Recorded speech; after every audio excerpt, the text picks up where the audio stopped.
Hi, and welcome to the first video based on my book, Women Must Save the World, A Call to Action. And in the book, I do invite men to participate if and only if they have developed their right brain skills, those intuitive, creative, holistic, collaborative skills. And unfortunately, many cultures and countries in the world have discouraged men from developing those right brain skills.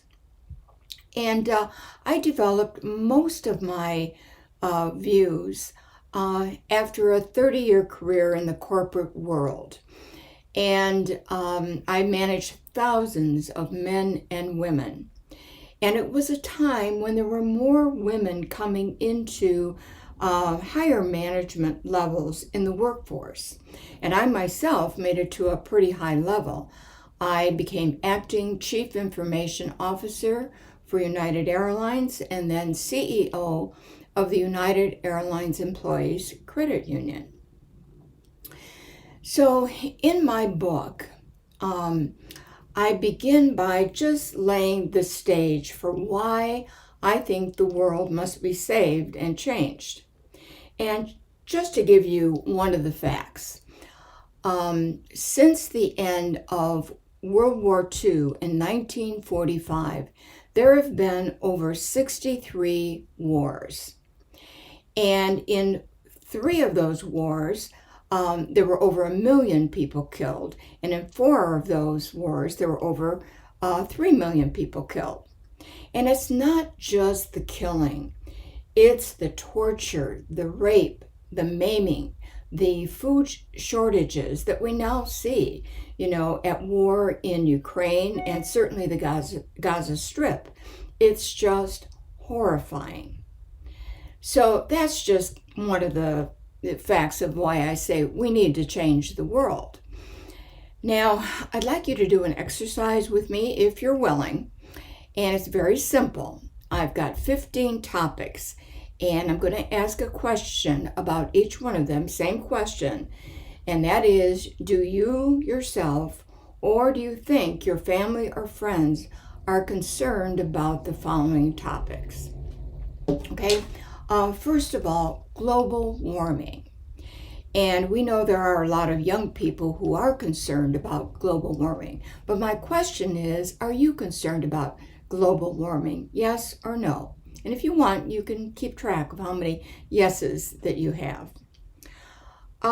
Second, a pandemic. Are you concerned that we might have another pandemic as bad or worse than the COVID-19 pandemic?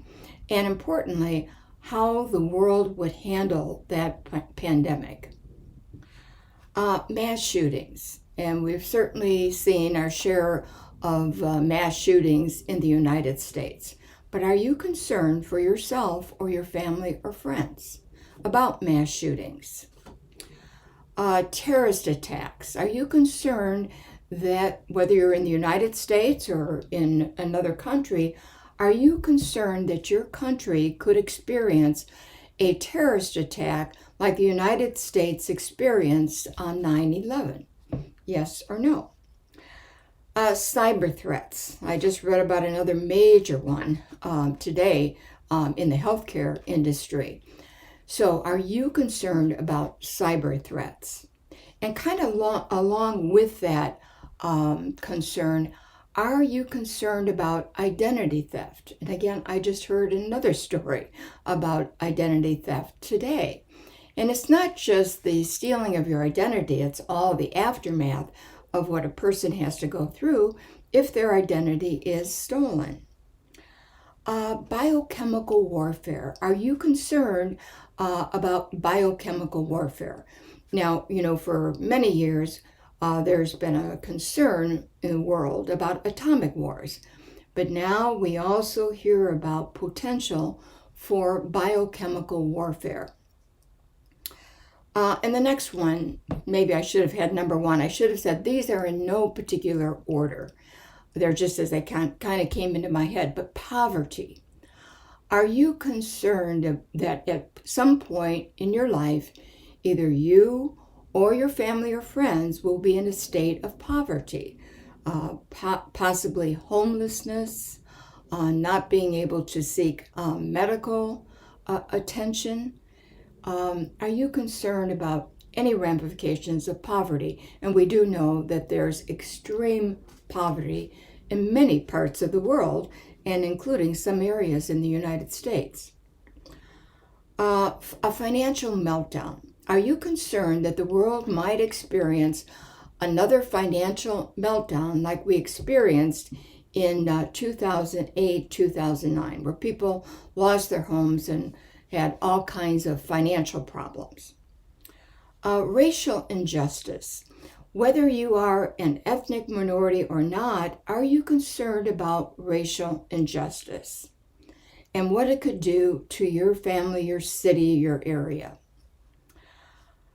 Dangerous drugs. Are you concerned about drugs like fentanyl becoming available to you or your family or friends, and the damage, the horrible damage it can do?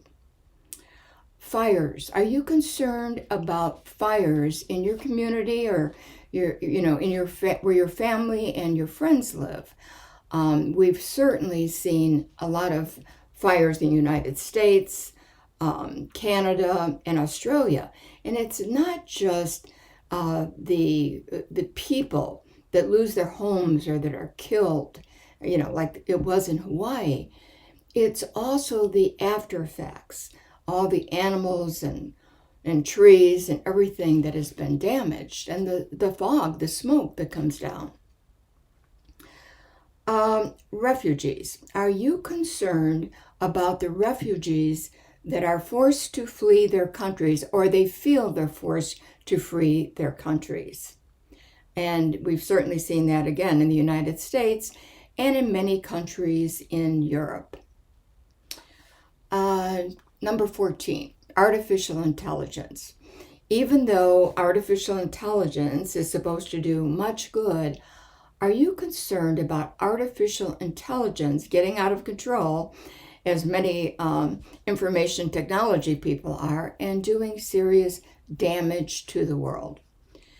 And finally, number 15, the last one, war. Are you concerned that your country might be included in an active war sometime in the future? So I want to say that these 15 items are things that I have been concerned about at some point, at some level in my life. And I also want to say that I believe 100% that if we all work together in the world, these are all solvable problems, every single one of them. And I firmly believe this. So in the next 5 videos, this is what I'm going to be talking about, is how we got here in this situation with all these fears to begin with, and what we can do to get out of them. And my plan is to release a video every Saturday about 3 p.m. Central Standard Time in the United States. So I thank you very much for listening and watching to this video, and I hope you watch my next ones. Thank you.